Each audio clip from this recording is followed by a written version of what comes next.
প্রভু জগন্নাথ দেব মায়ের বাড়ি না গিয়ে কেন প্রতি বছর তার মাসির বাড়ি যান? আবার কে তার মাসি সে কি জানেন? তাই এই অজানা কাহিনী এক্ষুনি জেনে নিন। হ্যাঁ, আমরা তো শুনে এসেছি প্রতি বছর জগন্নাথ দেব রথে চড়ে তার মাসির বাড়িতে যান, কিন্তু মা থাকতেও কেন তার মাসির প্রতি দরদ বেশি? কেনই বা সে প্রতি বছর এমন ঘটা করে মাসির বাড়িতে আসেন বেড়াতে? আবার কে তার সত্যিকারের মাসি জানুন আজকের এই জগন্নাথ লীলার মাধ্যমে। না, এতে অবাক হওয়ার কিছু নেই, কারণ তিনি সত্যিই মাকে বৃথা প্রতি বছর তার মাসির বাড়িতেই আসেন, তাও আবার রথের পিঠে চড়ে। তবে আজ 99% মানুষই জানেন না এই জগন্নাথ দেবের সত্যিকারের মাসি আদতেই বা কে।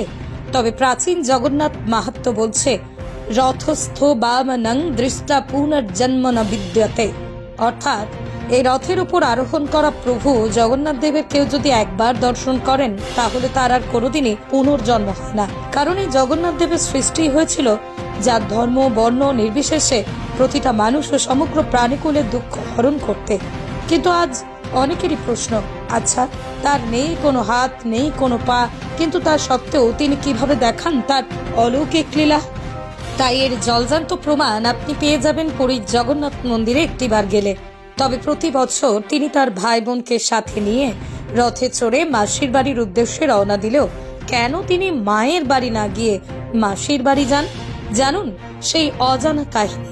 ভগবান বিষ্ণুর পরম ভক্ত ছিলেন পুরীর রাজা ইন্দ্রদম্ন, আর তিনি জগন্নাথ দেবের আশীর্বাদ নিয়ে গড়ে তুলেছিলেন শ্রীক্ষেত্র পুরী ধামকে। কিন্তু মন্দির থাকলেও নেই কোনো বিগ্রহ।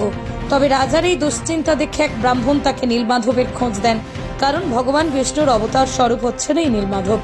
আর সেই কথা শুনেই রাজা ইন্দ্রদম্ন নীলমাধবকে খুঁজে পাওয়ার জন্য আকুল হয়ে ওঠেন। কিন্তু এটা কি জানতেন না যে ভগবানকে পাওয়া এত সহজ নয়?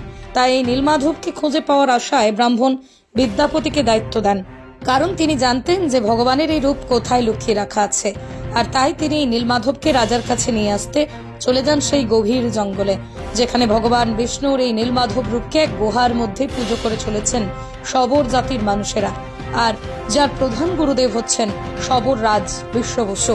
কিন্তু সেই মুহূর্তে এই ব্রাহ্মণ তার ছলচাতুরির বুদ্ধিতে শুধুমাত্র নীলমাধবকে পুরীতে নিয়ে আসার জন্য সেই সবররাজ বিশ্ব বসুর কন্যাকে তার প্রেমের ফাঁদে জড়িয়ে ফেলেন। তাদের বিবাহ সম্পন্ন হয়। কিন্তু একদিন এই নীলমাধবকে নিতে সেই গুহার মধ্যে ঢুকলে দেখতে পান সেই গুহা একেবারেই ফাঁকা।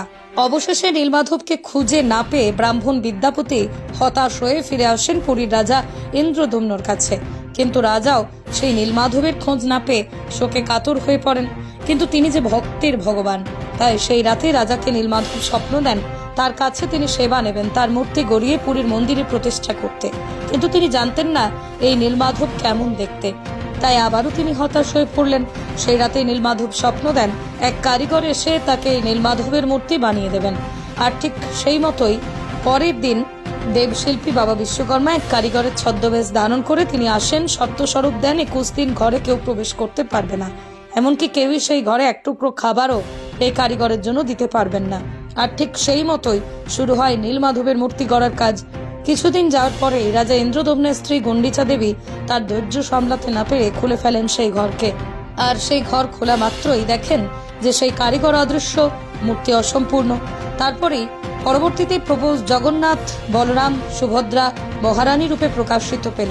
অতঃপর আবারও নীলমাধব রাজাকে স্বপ্ন দেন এই অসম্পূর্ণ মূর্তি পুরীর মন্দিরে প্রতিষ্ঠা করতে। আর সেই থেকেই পুরীর মন্দিরে জগন্নাথ দেবের পুজো শুরু হয়। তবে রাজা ইন্দ্রদম্নের স্ত্রী জগন্নাথ দেবের মাসি হওয়ার কারণে প্রতি বছরই রথে চেপে তিনি বেড়াতে আসেন এই মনুষ্যরূপী ভগবানের মাসির বাড়িতে, যা জগন্নাথ দেবের মাসির বাড়ি অর্থাৎ গুন্ডিতা দেবীর মন্দির নামে পরিচিত। তাই আজকের এই জগন্নাথ লীলা শোনা মাত্রই আসুন প্রতিটা জগন্নাথ ভক্তকে অলৌকিক ঘটনা জানিয়ে দিতে আজকের এই ভিডিওটি প্রচুর শেয়ার করে ছড়িয়ে দিই সকলের মাঝে।